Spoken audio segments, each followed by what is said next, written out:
Hi friends, അപ്പോൾ എല്ലാവർക്കും ഞങ്ങളുടെ ചാനലിലേക്ക് സ്വാഗതം.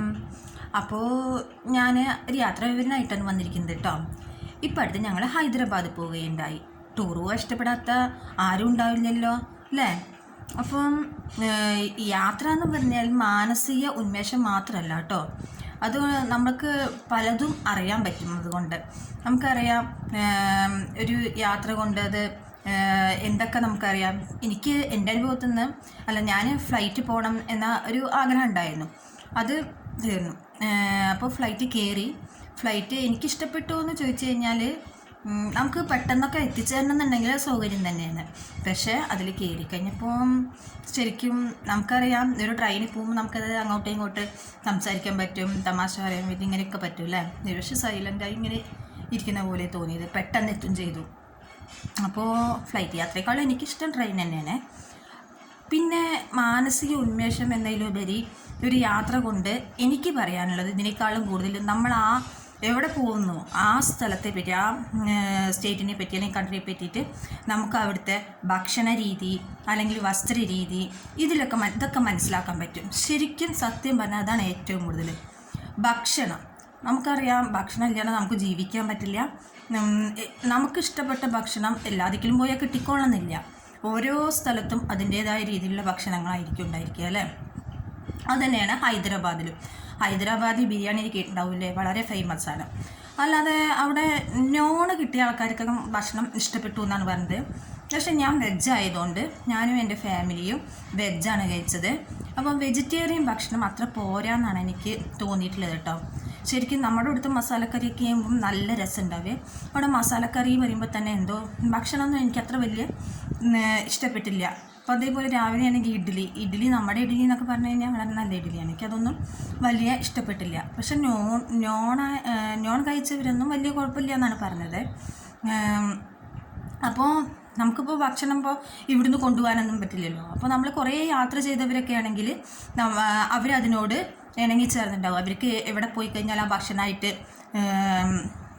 അത് ഉൾക്കൊള്ളാൻ പറ്റിയിരിക്കും. പക്ഷെ നമുക്ക് പറ്റില്ല, പിന്നെ ഇവിടുന്ന് കൊണ്ടുപോകാനൊന്നും പറ്റില്ല. അങ്ങനെ 2-3 ദിവസം ഭക്ഷണത്തിൻ്റെ ചില പ്രശ്നങ്ങൾ അനുഭവപ്പെട്ടു. പിന്നെ കാലാവസ്ഥ, അധികം പേർക്കും പറ്റാത്ത പറ്റുന്നതാണ് കാലാവസ്ഥ അല്ലേ.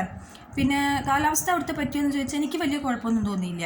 ഇവിടെ ഇപ്പോൾ നമുക്കറിയാം ചെറിയ തണുപ്പില്ല, ഒരു ചൂടും കൂടിയൊരു കാലാവസ്ഥയാണ്. പക്ഷേ ഇവിടത്തേക്കാളും കുറച്ച് തണുപ്പ് കൂടുന്നേ ഉള്ളൂ.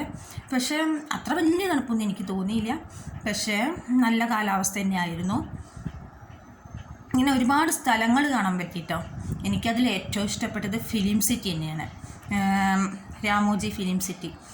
വളരെ നമ്മൾ ചിന്തിക്കാത്ത, നമുക്കറിയാം ഒരു സിനിമയിലും കാണുമ്പോൾ ഓരോ കെട്ടിടങ്ങളും കാണുമ്പോൾ ഞാൻ അപ്പോൾ താജ്മഹൽ പോയിട്ട് എടുക്കണം. അതേപോലെ നമുക്കൊരു കല്യാണത്തിൻ്റെ സീനൊക്കെ ആണെങ്കിൽ ആ അമ്പലത്തിൽ പോയി എടുക്കും.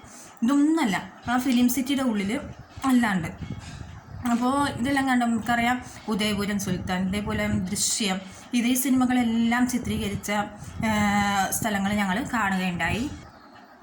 അതേപോലെ തന്നെ ചന്ദ്രമുഖി, ചെന്നൈ എക്സ്പ്രസ്, അങ്ങനെ ഒരുപാട് സിനിമകൾ അവിടെ വെച്ചിട്ടാണ് എടുക്കുന്നത്. അധികം ഷൂട്ടിംഗ് അവിടെ തന്നെ. ഒരുപാട് വിസ്താരമുള്ള ഭൂമിയിൽ പരന്ന് കിടക്കുന്ന സ്ഥലമാണ്. അപ്പോൾ രാവിലെ മുതൽ വൈകുന്നേരം വരെ കാണാനുള്ളതുണ്ട്. അപ്പോൾ ഹൈദരാബാദ് പോയ ഏറ്റവും പ്രധാനപ്പെട്ടത് ഫിലിം സിറ്റി തന്നെയാണ്. പിന്നെ നമുക്കറിയാം ചാർമിനാർ. പിന്നെ വൃത്തിയുടെ കാര്യത്തിൽ പറയുകയാണെന്നുണ്ടെങ്കിൽ നമ്മുടെ കേരളം ഒന്ന് നോക്കുമ്പോൾ വളരെ നല്ല വൃത്തിയുള്ള സ്റ്റേറ്റാണ് കേട്ടോ. നോക്കുമ്പോൾ ഹൈദരാബാദ് ചാർമിനാറിൻ്റെ മുന്നൊക്കെ കണ്ടു കഴിഞ്ഞാൽ ശരിക്കും അപ്പോഴാണ് നമ്മുടെ വില മനസ്സിലാക്കുക. അത്ര അധികം വൃത്തിയൊന്നും ഇല്ലാത്ത സ്ഥലമാണ് ചാർമിനാറിൻ്റെ മുൻഭാഗമൊക്കെ കാണാൻ വേണ്ടിയിട്ട്. അപ്പോൾ നമ്മുടെ സ്ഥലം തന്നെ എനിക്ക് കൂടുതലായിട്ട് വൃത്തിയായിട്ട് തോന്നിയിട്ടുള്ളത്. പിന്നെ ഹൈദരാബാദിൽ എന്തൊക്കെ വാങ്ങാൻ കിട്ടുമെന്ന് ചോദിച്ചു കഴിഞ്ഞാൽ ഹൈദരാബാദിൽ ഏറ്റവും പ്രധാനപ്പെട്ടത് പേള തന്നെയാണ് കേട്ടോ. പക്ഷേ പേള് വാങ്ങണമെന്നുണ്ടായിരുന്നു, പക്ഷേ എൻ്റെ അടുത്തേക്ക് പോകാൻ പറ്റില്ല എന്നാണ്. കാരണം ഒരു ചെറിയ മാല ചോദിച്ചപ്പോൾ തന്നെ അതിന് ഏറ്റവും റേറ്റ് എന്ന് പറഞ്ഞു കഴിഞ്ഞാൽ ഒരു 3000-ലും മീതെ പറഞ്ഞു, 3000 സംതിങ് പറഞ്ഞു. അപ്പോൾ അത്രയും വില പിടിപ്പുള്ള സാധനമാണ്. അപ്പം അതൊന്നും വാങ്ങിയിട്ടില്ല ഞാൻ. പിന്നെ അങ്ങനെ വാങ്ങാൻ പറ്റുന്ന സാധനം എന്ന് പറഞ്ഞാൽ ബിസ്ക്കറ്റ്. അത് നല്ല ബിസ്ക്കറ്റാണ്, കറാച്ചി ബിസ്ക്കറ്റ് എന്ന് പറഞ്ഞിട്ട് വളരെ നല്ല ബിസ്ക്കറ്റാണത്. അത് ഞാൻ വാങ്ങി. വേറെ അധിക സാധനങ്ങളൊന്നും വാങ്ങിയില്ല. പിന്നെ കുറച്ച്